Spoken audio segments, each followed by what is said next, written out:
I feel like I've unlocked a new level of ballet, which I've never experienced before, where I can go into movement and think about how I want to do it, not just doing it. It's like, oh, how would I feel like today? Do we want to go more oozy or do we want to be more staccato? Do I want to do a little bit more zhuzhi with the arms or do we want to keep it very classical? Getting to play now that is like where ballet gets really fun. I'm Caitlin, a former professional ballerina turned dance educator and career mentor, and this is the Brainy Ballerina podcast. I am here for the aspiring professional ballerina who wants to learn what it really takes to build a smart and sustainable career in the dance industry. I'm peeling back the curtain of the professional dance world with open and honest conversations about the realities of becoming a professional dancer. Come along to gain the knowledge and inspiration you need to succeed in a dance career on your terms. Hello and welcome to the Brainy Ballerina podcast. I'm your host, Caitlin Sloan, and I am joined today by Hannah Martin. Hannah is an artist with the Birmingham Royal Ballet and the founder of the Make It Happen Academy, which is a supportive platform to empower dancers to reach their full potential in strength, technique, and mental skills. We're going to get into all of that today. But first, Hannah, would you tell us, why did you take your very first dance class? Hi, I just want to say thank you so much for having me. I'm super excited to be here and just share, hopefully, like a little bit of my story, a little bit of inspiration for everyone's day. I first got into ballet or dancing actually in my church, to be fair. My mum was a dancer and she always used to dance in church, and I was just there and the music would be playing and literally I could be dancing, improvising for like hours on end. It was just like a passion and a joy, and I just knew that I loved it. I started ballet classes, I think, when I did baby ballet like 3, and then I did some RAD classes at the RAD headquarters when I was 8. I have to say, I do feel like ballet was I loved it, but I don't know if it really loved me back. Like I wouldn't say as a kid I was like your typical. Now, I have a bit of a complex around the term ballet body because I believe everyone has their own ballet body, but for the sake of, I wasn't that typical ballet body when I was younger growing up. So that was like an interesting, coming to ballet, loving it, but also kind of struggling already with the pressure to look or be a certain way. But obviously it didn't stop my passion, and I'm here today as a professional dancer now for many years, and it's a privilege to be able to do what we do. And I think each day I'm trying to re-fall in love back with that first love for dance. And I've actually had an injury for the last few months. I'm literally just getting back. It's been a big struggle, this injury, but it's funny because it's taught me how to have like that childlike just love for dance again. And I really want to hold on to that, especially when the workload gets really hard. Sometimes you can lose a bit of that wonder. I want to hold on to that. Can you tell us about your training growing up? As I said, started some baby ballet classes and then did just like once a week at the RAD for a few years, kept it quite recreational. And then I actually found myself doing rhythmic gymnastics. So when I started like the RAD classes at 8, I also started going to rhythmic gymnastics classes, and I found, oh wow, like this is where I can really thrive because I was such a flexible kid. The legs would just go everywhere. I had no control, no strength whatsoever. I used to be called floppy and messy and all of those different name tags that you put with very hypermobile dancers and gymnasts. But in rhythmic, it was really a great thing that you were so flexible. So I found myself like going down that route.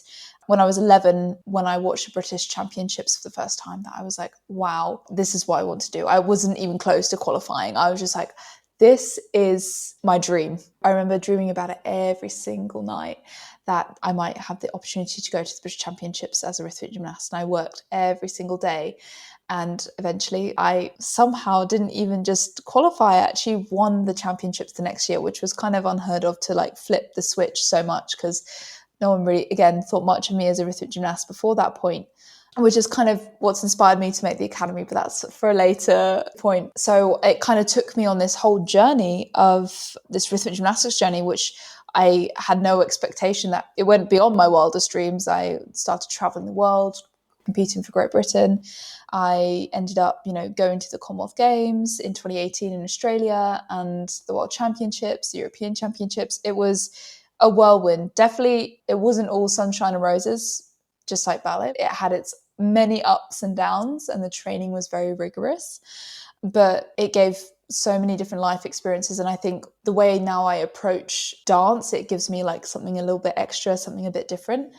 And then when I was 16, I stopped with gymnastics and then decided, okay, let's give, ballet was always there. I was always training in ballet. As a rhythmic gymnast, you always had ballet training, but it was very different. We would do the same ballet training all year round. The classes wouldn't really change. I did my ballet grades like in the background, like at the RAD advanced one, a bit of Cicchetti and stuff, but I actually hadn't had a lot of training. I had an 8-month gap before the Commonwealth Games where I did just go and train specifically in ballet, but that's where it gets all a bit complicated. But I did go and train privately for 8 months in that time before I went back and trained for the Commonwealth Games. But when I was 16, I was like, it's now or never, because 16 is so very late to make that decision. So I ended up going and trying to get into ballet schools, which at 16, people have been working towards that. If you haven't gone already in year 7 here in the UK or before 6th form, that would have been your main focus. But for me, it was kind of finish rhythmic gymnastics on Saturday, try an audition on the Sunday type feeling. So it just felt quite rushed. I ended up not going to ballet school fully that year, which I know my mum was worried about, but I was like, I would love another year just to focus on myself, to really get my technique grounded and give myself like the best opportunity to go to a really good school and see what happens. But at this point, though, I was 17, so it's like, wow, we're really getting on now for ballet school. I ended up going on this TV show called The Greatest Dancer, BBC The Greatest Dancer. And that was, again, not in the plan, not in an opportunity happened to come around. I was like, you know what, life's not quite going the way that I thought it would right now. So I'm just going to jump in and see what this opportunity brings.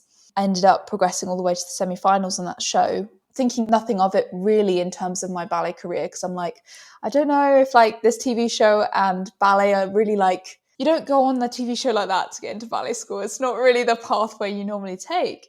And then a week or so later, I got a call saying, we'd love you to audition for the graduate year at our ballet school. And I was like, oh, well, maybe it is. Like, wow, this is crazy. This has gone completely flipped everything on its head.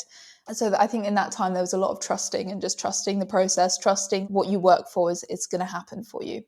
And then I went into a 3rd year in a ballet school, thrown right in the deep end. I do remember the first day that she said, okay, right now, this first week, because it's grad year, like it's a big deal. We're preparing to get for jobs and everything. But she was like, okay, this week we're going to do ballet class on flat. But then like as of next week, the point shoes, in the center. I was like, oh, wait, like normal ballet class on point, just like the general ballet class. That concept hadn't really like clocked in my brain. I was like, so every day, like we're not going to do a ballet class on flat. Like I always thought, okay, ballet class in the morning on flat, and then we do a point class. I really went in a little bit blind, I felt. And so it was a big learning curve. And I remember that year at ballet school just working so ridiculously hard to try and learn the ropes, learn also not just the technique, but the approach and the etiquette, because there's a lot of unspoken etiquette in ballet that you learn by doing and by observing. And that all had to happen very, very fast. I call it like the microwave method. And I wouldn't recommend the microwave method because it does mean that you have to go and fill gaps later. And that's not always the best way to do it. It's much better to do it slowly. But at that point in my career, it was like, well, it's now or never. At the end of my year at ballet school, I then was completely blown away to have received the apprenticeship for the Birmingham Royal Ballet. And I ended up going there for my apprentice year. And again, was like learning on the job because at ballet school, unfortunately, it was COVID year. So I only actually was at the school for 8 months. 4 or 5 months of my education was actually in the garage, which obviously Elmhurst did an amazing job of providing support in that time. But obviously nothing is quite like being in the studio. So I remember getting to my apprentice year and it was like, oh, like, wow, this is what, still trying to figure out what ballet really was about. Because in my mind, up to that point, ballet was all about, like my brain was in a point system strategy. It was like, okay, so if I do 4 turns, does that mean I get like 4 marks? And does that mean then I get cast in the role or this or that. Like my brain was very much still in that mentality, and the way I would drill things, it was like, okay, now we go in the studio and we do 6 clean double pirouettes, then we do 6 clean triple pirouettes, and that's how I used to work in Rhythmic. It was still like learning the dancer mentality, because obviously working like that long term, although it got me up to that point, got me an apprenticeship training that way, it's not sustainable for long periods of time when you have heavy workload on your body. So I had to learn a lot in a very short amount of time. And unfortunately, people who have osteotrigonems will know what I mean, but apparently 30% of the population have a little bone at the back of their ankle that's extra. A lot of ballet dancers have to have the surgery. It doesn't necessarily mean that you've done something wrong. It just means you genetically just got something a bit extra, then it's got to go. So I ended up, by the end of my apprentice year, having to have that out. And I just had the other one out last year as well. So those little surgeries have taught me a whole lot. Would have preferred to have avoided it, but the things I've learned from it, I think, have been absolutely vital for me maturing and becoming a more sustainable dancer, more consistent, because I just used to burn myself out a lot. And so now I think I've learned a lot better how to take care of my body, which I think is only something you can learn through sometimes experiences like that, especially when you're very headstrong like me. So yeah, there's my journey in a nutshell. But Amazing. Okay, I want to go back a little bit. You mentioned, how different it was going from the culture of gymnastics and the point system and all of that into a ballet school and a company. Were there any other big cultural differences that you noticed between the two? Obviously, there's similarities and some things that probably helped you get to that point in your ballet career, but were there any big differences? yeah, I think the training was just so different. I think in Rhythmic, everything is drilled, really, really drilled. So you can be doing the same routines. So you get 4 routines a year, all year. Sometimes I even had routines for 2 years. And you come in and you do the same drills and you do the same routine and you have the same music. Everything is just like drill, drill, drill. When I came to ballet, it was like learning a whole new repertoire of steps, but also learning how to piece them together in about 0.5 seconds.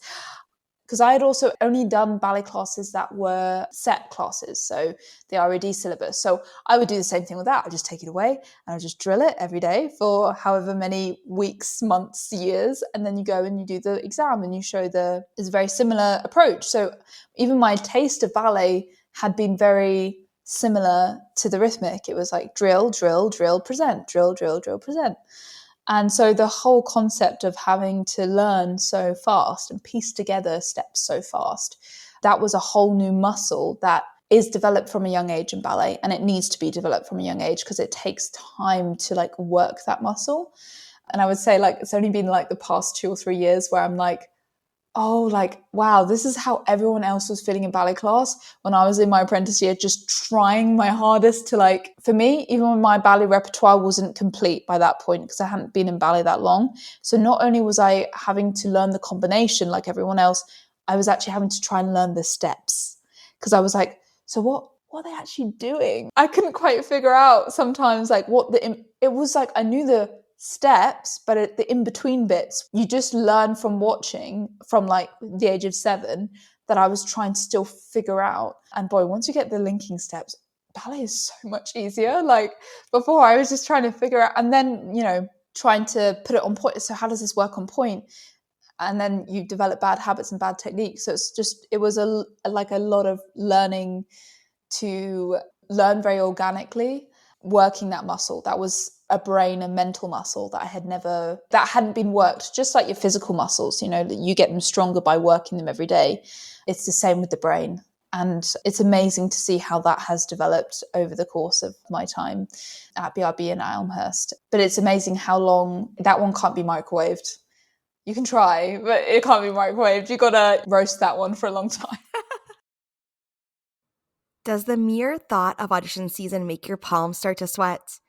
Do you feel completely overwhelmed with getting everything together on top of your regular dancing schedule? I've been there, and I totally get it. As dancers, we spend hundreds of hours honing our technique and artistry. But when it comes to figuring out how to put together a resume or what to expect in a professional audition, we're often left to figure it out ourselves.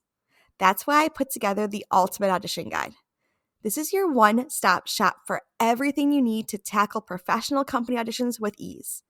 No more spending hours Googling and trying to piece together a somewhat coherent audition package. With this guide, you'll be ready to conquer audition season like a true professional. We're talking resumes, headshots, dance photos, dance reels, plus info on how to find auditions, what to wear, what to expect, how to budget, mindset tips, you name it, it is in this guide. You are ready for this moment. Head to the show notes, grab your copy of the Ultimate Audition Guide, and empower yourself with the knowledge to approach audition season like a true professional. So what's your strategy? Was it just, like you said, lots of time and repetition and practice, or did you ask someone in the company for help? Did you just go home and go over it? What did you do? I think just by doing it a lot, by learning a lot of choreography, I think the more sometimes I tried to force myself to be able to learn quicker, the worse it got, because you just go into panic mode. It's funny, I think being off injured, I've learned so much about my body and have so much more awareness that things seem to link a lot easier now than they ever did before. And I'm not quite sure why, because it should be opposite really, because you haven't been dancing as much. But I feel like all the work that I maybe did before I was injured for those years has finally kind of fully set in my brain. And I'm like, oh, now I understand. Now it makes sense. I think also, funny enough, doing Reformer Pilates, I know it's not anywhere near the same, but doing Reformer Pilates helped me connect with my body in a new way. It's creating those neuro pathways so that they're quicker, so they can communicate with the parts of your body faster. And when you're learning a piece of choreography or learning a combination class, if those neuro pathways firing quicker, then you're able to piece and coordinate the steps together much, much faster. And that makes all the difference. But ultimately, it really is just not forcing yourself, but putting yourself in situations where you do have to learn on the go. Learning, in calm situations, but also learning in more stressful situations where the choreographer's going really fast. I remember one ballet we were learning so probably an hour of material every single day, and my brain was just exploding. But I remember after that, I was wow, now piecing stuff together, I know when a choreographer shows an arm movement like that, I know it's just in the body.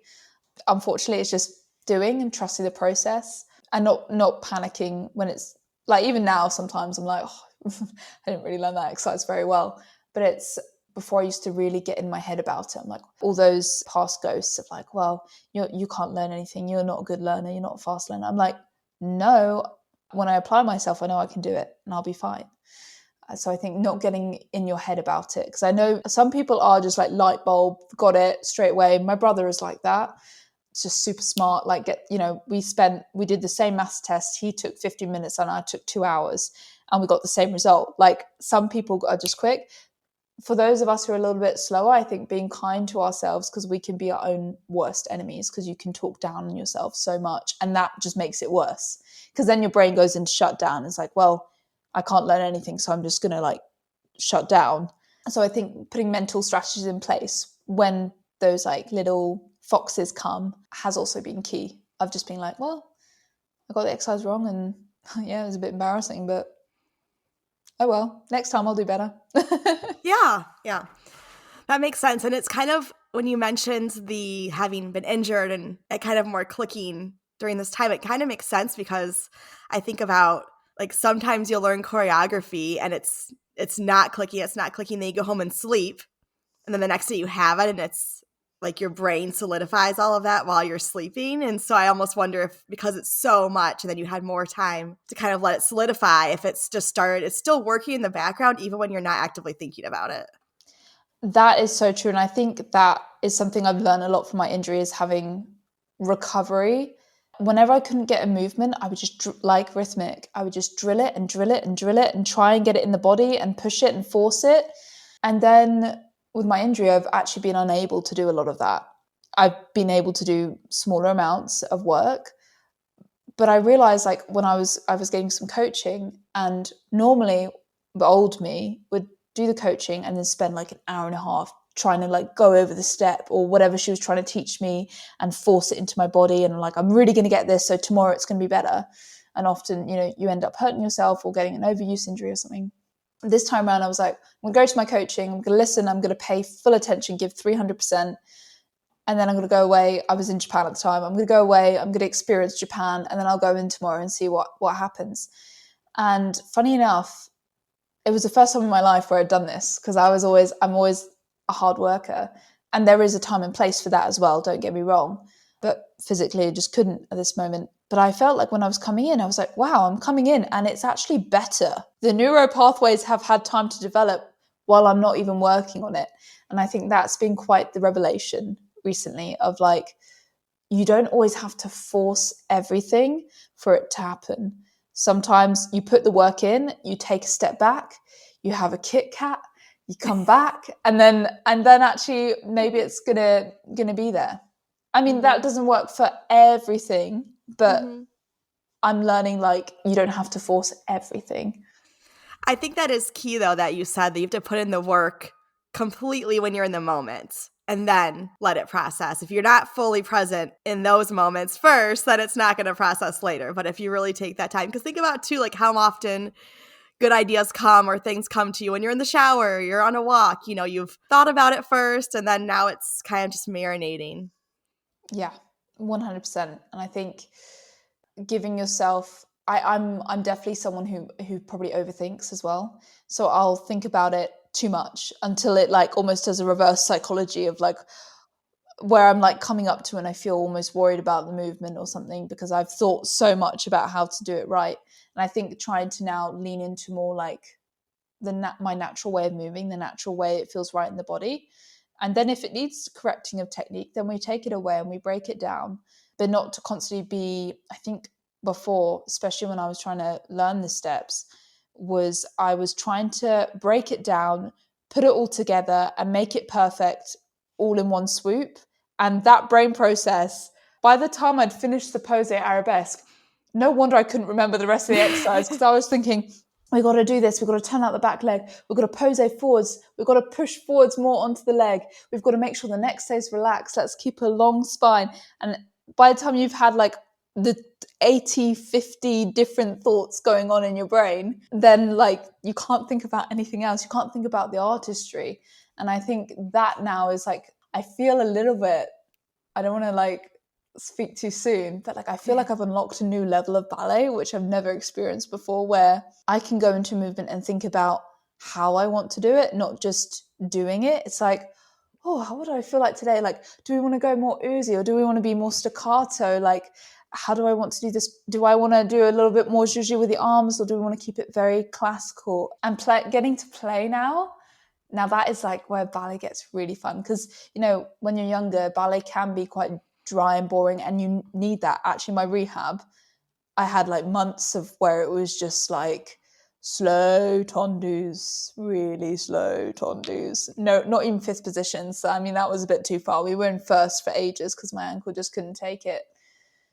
And so now kind of being released back, it's like the artistry that's been like kept in for so long is just like beaming out. And it's just, yeah, it's a really, I think quite like beautiful process, even though it's been one of the most ugly processes is now like turned into something quite beautiful.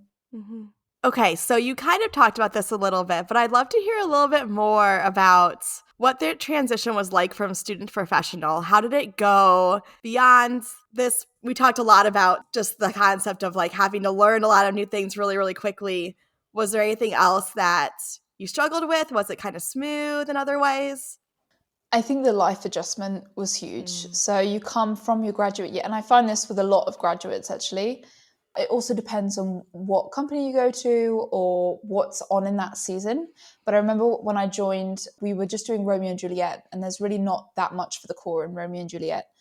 So I remember coming and like my first week, there's no rehearsals. So we were just building up class. On my first day, there was a half an hour bar. And I just remember going from doing like 7-8 hours a day.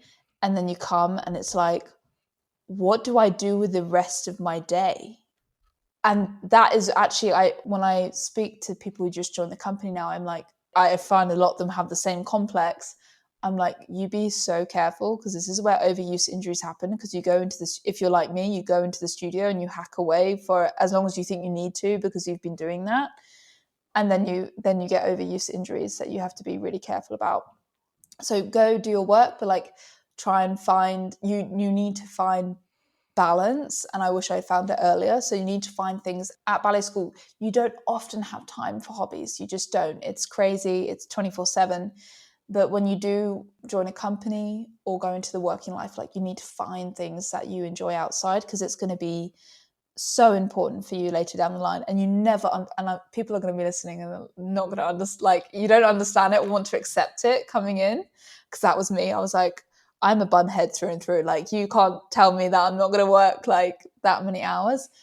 But now, like, I totally get it, because if you go through a period of injury, or if you are a little bit less busy in the season at some points, if you go burning yourself out before the season's even started, you're going to be in trouble. Like once those like big classical nutcrackers come in, if you've already worked yourself something silly into the ground, your body is not going to be able to sustain that for long periods of time. And that is something that sport should have taught me by this point, of like tapering up and down. Like there is such a thing that they do in sport where you come up to a performance and you taper right down, and then you can hit your performance peak. But in ballet, like I did find it more strange of like how many performances we were expected to do in Rhythmic. We'd work towards a competition every 2 to 3 weeks maybe. Sometimes we'd have it week on week, but that was rare. Whereas like ballet, once we started touring, it was like relentless. You double show daying, most days you're in the theatre till 11 p.m. at night. I'm an early bird, so I was just like trying to stay awake. And I think that was a huge transition, like trying to figure out, okay, how do I fuel myself? How do I take care of myself so I can sustain these super long days? And yeah, make sure that I'm not just good for today, because I feel great today. It's Monday, everything's good, but feel great on Saturday when you got a double show day. And sometimes that means taking the foot off the pedal a little bit, still having some energy maybe, and not feeling guilty about just conserving that, because you're gonna need it by Saturday. So I think that's something that I've had to learn. I'm still learning. What are some of the hobbies that you have or things you like to do outside of dance? So I love content creation. So that's something that I've kind of done before I even went to ballet school. After the Commonwealth Games, I started my own YouTube channel, and I don't know, I just love being able to like kind of share the journey with people, share like things I'm learning, things I've done wrong. Like it's a beautiful process. And I mean, I used to enjoy the editing. Now the editing gets a bit long because it's a bit more complicated. So that's something I really enjoy and find a lot of fulfillment in outside the studio. And then other things I like to do, I'm a bit simple. I love having a smoothie bowl at my favorite smoothie bowl place around the corner. I love going out with friends and just having like intimate, like one-to-one coffee time. Like those are like the kind of social things that I love to do, like having intentional conversations with people. And I think, in this time of injury, not even in this time of injury, I think since joining the company, learning that relationships are so important in ballet, but also outside ballet, because you actually draw so much inspiration and get so much bigger perspective if you have like a variety of relationships. I love having coffee with friends who know nothing about ballet, because it's just like getting a glimpse into a world. Like, because as ballet dancers, we talk to ballet dancers, we talk about ballet. We're like so encapsulated in this ballet world that sometimes we forget that there's like a big wide world out there that knows nothing about leotard and tights. And so talking to people and just getting their perspective on the world, it grounds you for one. It makes you realize like, wow, I'm deciding to be in that world, but there is also like this other big wide world. But it also, you bring situations to them and sometimes they can have a completely different spin on it. And that can just, sometimes when you're in a really tough moment, because it's a tough career, like in those tough mental moments, it can just be like the key to like unlocking, oh, okay, that thing I was struggling with for ages in my mind, like it's really not a big deal. But when you talk to other ballet people, they're probably kind of stuck in the same revolving thought pattern as you. So I don't know how I got off on that tangent, but yeah, there you go. I love that. It's so true. You need those other people in your life to bring you back to reality. I mean, ballet is our reality, but sometimes it just can get so hyped up and built up in our brains and our bodies that we do forget that there's more to life. Let's pause this episode so I can tell you about one of my favorite resources for dancers, Ballet Help Desk. If you've been loving the Brainy Ballerina podcast, you'll want to add the Ballet Help Desk pod to your list. This is the premier podcast for dance parents, and hosts Brett and Jenny share weekly expert insights on supporting your students' ballet education. They cover key topics like summer intensives, ballet competitions, full-time and post-grad training, health and wellness, boys in ballet, and more to help your dancer make the most informed decisions about their unique training path.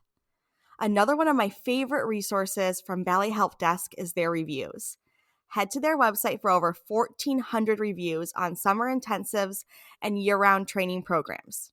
And while you're at it, submit your review to help other dancers and their families make important decisions about their future. The more transparency in the dance world, the better. Head to the show notes to visit the Ballet Help Desk website today.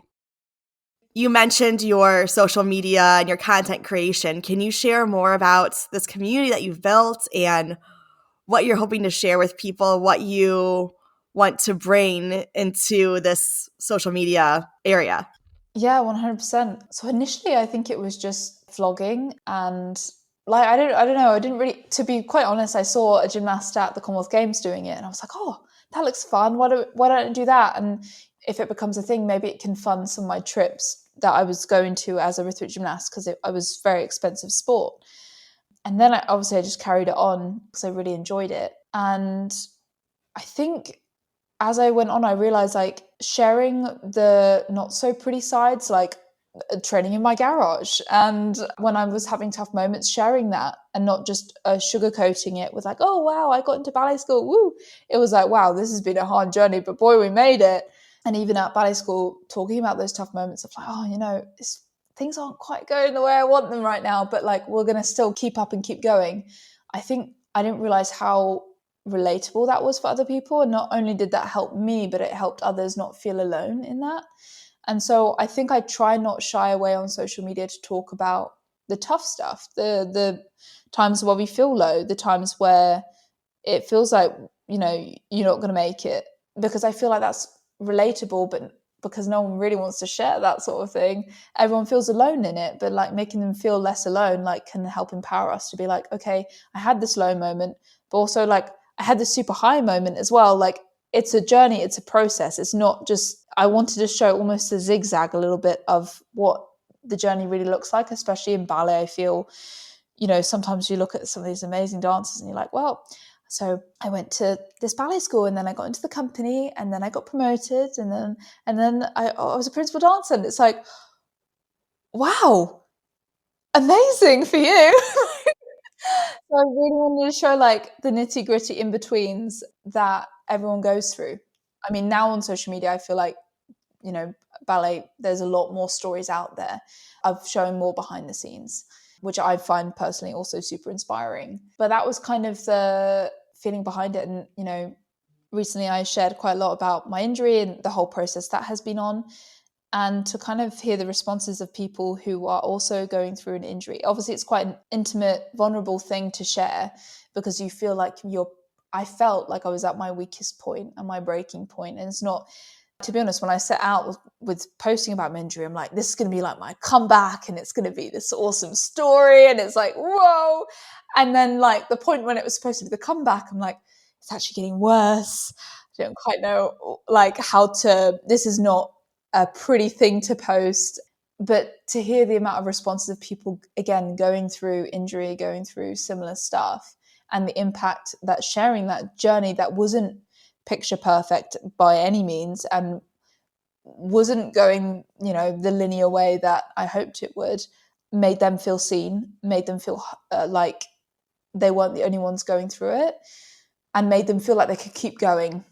And to be honest, also having that community around me felt like I could keep going as well, because everyone there was also supporting. So I think creating that inspiring community where we push each other up and not try and push each other down, where we inspire each other that we're going to make it. Might take a bit longer sometimes than we hope, but like the dreams are possible. And it's just about making those everyday decisions and riding the ups and the downs, the zigzags of life, and keeping on believing in yourself even when the situation around you looks impossible.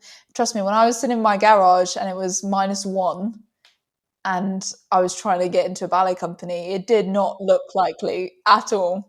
And I had people telling me it was not going to be likely too. So when you have those kind of voices, it's so hard to like, why am I keep waking up and putting myself through this? Like, I should just throw the towel in now.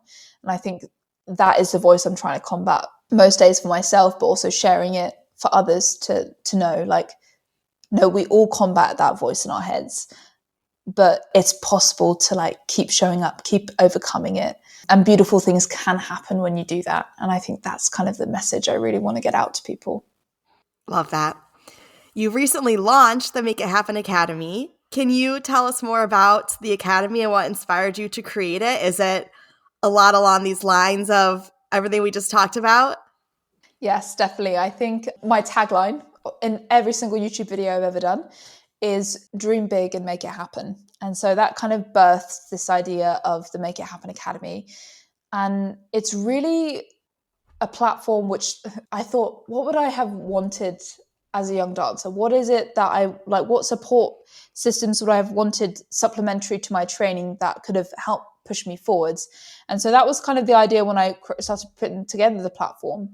So it's got like strength and flexibility classes to supplement your ballet training or your dance training. It's not just for ballet dancers specifically, it's for any dancers or gymnasts who just want to excel themselves, not only physically, but the biggest thing I really wanted to push on this was the mental, because we focus so much on the physical, but in sport, they say like it's 90% mental and 10% physical. So we should be working just as much on our mental training as we do our physical. So that was the idea. I have like a full mindset course where I kind of lead people through basically the mindset that has helped me kind of overcome a lot of the challenges that I've faced, and give them like a blueprint where they can do it for themselves as well. And I think not being like, well, this is how you do it, XYZ. It's like, no, this is a blueprint that you can individualize for yourself so you can make your dreams happen. That's kind of the idea behind it. And then I've got a nutrition and body confidence course led by the wonderful Nicole Sabella on there too, which I think body confidence is such like an important thing to have in dance, and to be honest, just in general life. And I noticed like the journey that I've been on with that has transformed the way I dance and transformed the way I feel about myself in my everyday. So I felt like it was just such an important thing to have on the academy. And I haven't seen any other, there probably are courses like it, but I haven't seen any other courses like it personally. And Nicole is such a wonderful human being, but like she just guides you on this amazing transformative journey. I mean, I had to edit all the course together, and so I had to go through all the videos. I found it helpful for myself. I was like, wow, this is like really, really great. And then finally, I have an injury mentoring course on there too, to kind of help guide dancers through what can be some of the most challenging, lonely times. And it's literally guiding you from, the moment you might get injured to how you psychologically deal with the process. And that's led by the wonderful Frances Collier, who has led me through both my surgeries. And that I feel like is quite a unique, again, there probably is stuff out there like it, but I've never seen anything like it before. And it really, when I've heard dancers feedback to me about it, it made them feel really seen, which as an injured dancer, that is one of the things that you really don't feel. You feel so invisible to everyone because an injured dancer sometimes in a ballet company feels like you're useless, which is not the truth, but it's sometimes is what you feel. And then there's this big community element where we're sharing challenges and goals and, again, inspiring each other to reach towards our dreams. And that is, again, something that I really treasure. And we have the Make It Happen mentors, Francis, Nicole, on there, who help the community with any questions they have and stuff like that. So I think the whole drive behind it is to equip dancers with everything they need in the situations that we're faced with, that you don't always get taught at a ballet school or a dance school. It's like to give you all those other mental tools, which actually, if you can master those, then you can master the physical. It's a lot of what goes on is right up here. Can you give an example of some of the mental skills tools that are shared in your course? Yeah, so the Make It Happen mindset is on there, and that's, we start literally from the beginning, the goal setting, kind of setting short-term and long-term goals, because some people aren't goal people, and we talk about that too. But like once you have like that goal, then you can kind of start factoring your life around that goal or dream that you have and having that focus. We talk about progress checking. Checking in is like you make the plan, then you have to check, is the plan working? What do we need to change? What do we need to adjust? Do we need to just keep going at it? And I think a lot of people are like, oh, like no one's telling me what to do. Like, I don't know what to do, blah, blah, blah. You actually do. You have a lot of resources in your hands. Like we have Google, we have YouTube, like there is so much. We have never been so well informed ever. And so basically I don't want to say the master of your own destiny, but like giving yourself the power to be like, if I want to achieve this thing in my life, if I want to make this happen, let's put a blueprint together and see what happens. Obviously, you can never guarantee something to happen. And in my life, it's never happened the way that I've planned it. But putting the intentions there, I've always kind of ended up making it somehow.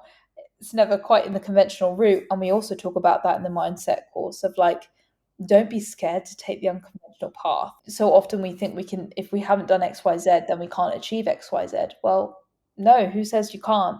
So kind of bringing down some of those mental barriers for people. And then there's also a segment on disappointment and dealing with disappointments, because that's such a big thing and that kills a lot of dreams. I can even put my hands up and say during this injury, like disappointment almost, I didn't know if I wanted to keep dancing. I was in a lot of pain every single day and I didn't know if I was ever going to make it back.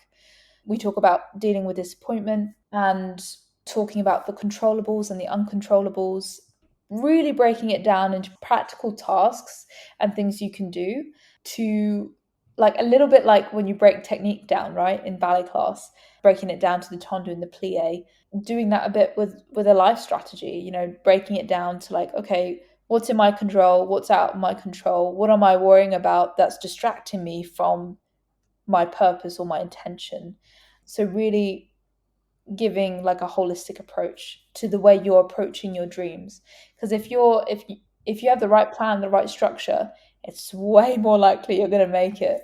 Well, I love this too because you said we have so much access to information, which is so true, and it can be so overwhelming because you go on social media, you Google search, you get so much information about what you're searching for, and you don't know what's actually helpful for you, who is a vetted resource that you can trust. And so having it all in one course from somebody who is a professional dancer, who is working with other professionals in the field who are great at what they do, so that you can know you're getting trustworthy information and it's condensed in a way that's like, okay, here's what you need to know, follow these steps. And like you said, you're going to make a blueprint for each individual person. It's not like you have to do this and this and this, but having someone guide you through that process, because a lot of us set goals we don't follow through with, or we have all these ideas, we don't know what to do. What's the next right step? I feel like it's the biggest thing when I work with dancers. It's like, okay, there's so much we want to achieve. What is the next right thing you need to do? Just do that, and then we'll do the next thing and the next thing. So having that academy to help people have that structure, I think is going to be a game changer for dancers. Literally exactly what you said is kind of a guided process of like, actually you end up doing a lot of the work, but it's like just having someone guide you through that step by step of like, okay, we're going to just take everything out the picture for a second and hone in on this one thing. You're going to figure out in your brain, and then we're going to move on to the next. Like it starts to make you think in a very different way, and it makes you feel like a lot of this injury process has taught me like you're not always in control and you can't always control everything, but it does make you focus on what is in your control and what can you change in your, like, what small changes can you make in your everyday to get you that little bit closer to where you want to be, because it's not going to happen overnight, and it's something that you have to apply every day, and sometimes you have to apply it without seeing results, and that's hard. Like, that's really hard. But I think even being open about that and talking about that in the course, that's like, yeah, I'm really excited for like dancers to go on that journey and see how it can transform. Mindset for me has been everything, and being willing for it to change and shift with the seasons as well, which we talk, I mean, we talk about it all, but it's a it's a hefty course, but I'm really excited for people to go on it. Yeah, amazing. Okay, last question for you, Hannah. What advice would you give to aspiring dancers who are pursuing their professional career? Really great question. I think, wow, it's really crazy because I've been on a few podcasts before earlier in my career, and now like I've had all this experience, my answer is actually different. And I think just being like open-minded to like to change, because things are gonna change and shift, not being like on a very one fixed track of like, well, if it doesn't happen like XYZ, then like it's like I'm a failure, I'm not going to make it. Being very flexible in your mindset in that way. And like you got to learn, I mean, it's an ongoing process even for me, but learn to enjoy the process, the days in, the days out, the times, when it's not going good, the times when it is going good. Like, I think learning to enjoy your dancing for you and not for anyone else, not for anything else, not for getting a good casting or for doing a good show, like just enjoying why you fell in love with dancing. I think to hold on to that as a professional when it does become your job and it does become stressful and it does become tiring, that is something that I feel like has been like given back to me since I've had this injury. And I want to hold on to that as long as I possibly can. And I think it's the best way to approach every day. Like, I was at the bar today and I was just doing class and I was like, oh, I love this. Like, the live pianist was going and I was dancing to music. And even the day before, I was in the same position doing the same movements and thinking, oh, my technique's not good and I need more turnout and blah, blah, blah. And I wasn't in a great mental headspace. But then I went in this morning, I was like, it is a miracle that you're doing this ballet class right now, because a few months ago you couldn't do it. Remember why you love it. Like, stop comparing yourself to anyone else. You don't have the legs like her. You don't have the feet like her. Just like enjoy the feeling of moving. And so, I mean, not everyone have live music. We're really lucky to have amazing pianists at BRB, but like hearing that live music and getting to move your body and morphing with the music, like that is a special connection that like not a lot of people get to experience. And so I think just, taking in those small moments and appreciating things that maybe seem ordinary to dancers, like cherishing them. And I think from there artistry can be born. And when you become, as a young professional, when you go from being a dancer to an artist, that is a wonderful transition, and that is something I feel like you go on throughout your career. You're on this journey from being, I don't want to say just a dancer, but just a dancer to becoming an artist. I love it. And that's why I always ask the first question. It's not a throwaway question when I ask, like, why'd you take your first dance class? It's because I want people to remember that feeling of your first dance class and how kids just go into a studio and they just move their body to music with no inhibitions. Like, they're just out there doing their thing. And then somewhere along the way, you start to lose that. So I always just want to get back to that feeling of like, what did it feel like when you were 3, 4, 5, however years old, and you just went in the studio and you had your ribbon and you danced around? That is what I feel like I'm almost recapturing now, and I want to hold on to it because it's a beautiful feeling. And I think a lot of the inhibition comes from comparison and comes from, I mean, I talk about that in my mindset course, just saying, but it comes from comparison, comes from the feeling of like, what will people think if I'm my authentic self in this class?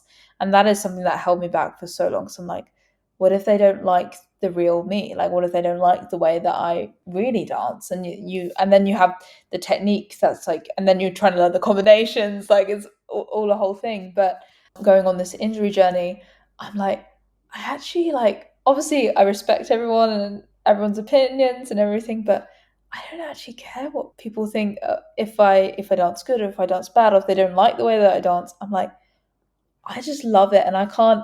I've had to keep this love inside for so long that like finally being able to like release it out is just like, and through my time of injury, I never stopped dancing. I was just dancing in very different capacities on the floor or just with my arms. So to be able to dance with my whole body again, it just feels like such a release. And not to be dancing in pain, so much pain it's just things that you used to take for granted. Like even for me right now, walking to work without pain is like, wow, I would have never even blinked blinked at all at that. And now like I'm grateful for it. And I think as ballet dancers, we are so privileged to do what we do. And that is not denying that it's a really tough career. But taking joy in those moments is so key for like being able to keep showing up every day when it is so tough. This has been so wonderful, Hannah. I'm taking away so much from this conversation. If anyone listening wants to learn more about you or check out the Make It Happen Academy, where can we find you? Yes, so on social media, on YouTube and Instagram and TikTok, I am Hannah Martin RG. Everyone asks what the RG stands for. It stands for Rhythmic Gymnast because I never changed the name and now it's just stuck. So Hannah Martin RG, no capitals, no spaces. And then from there, you can find my Make It Happen Academy. So it's sort of linked on all of my channels. You just click on any YouTube video and you'll see that there's a link to the Academy from there or link in my bio or anything like that. So yeah, I'm excited. Yeah. Thank you so much for having me. Thank you so much. This was wonderful. Thank you for tuning in to the Brainy Ballerina podcast. If you found this episode insightful, entertaining, or maybe a bit of both, I would so appreciate you taking a moment to leave a rating and hit subscribe. By subscribing, you'll never miss an episode. And you'll join our community of dancers passionate about building a smart and sustainable career in the dance industry. Plus, your ratings help others discover the show too. I'll be back with a new episode next week. In the meantime, be sure to follow along on Instagram at The Brainy Ballerina for your daily dose of dance career guidance.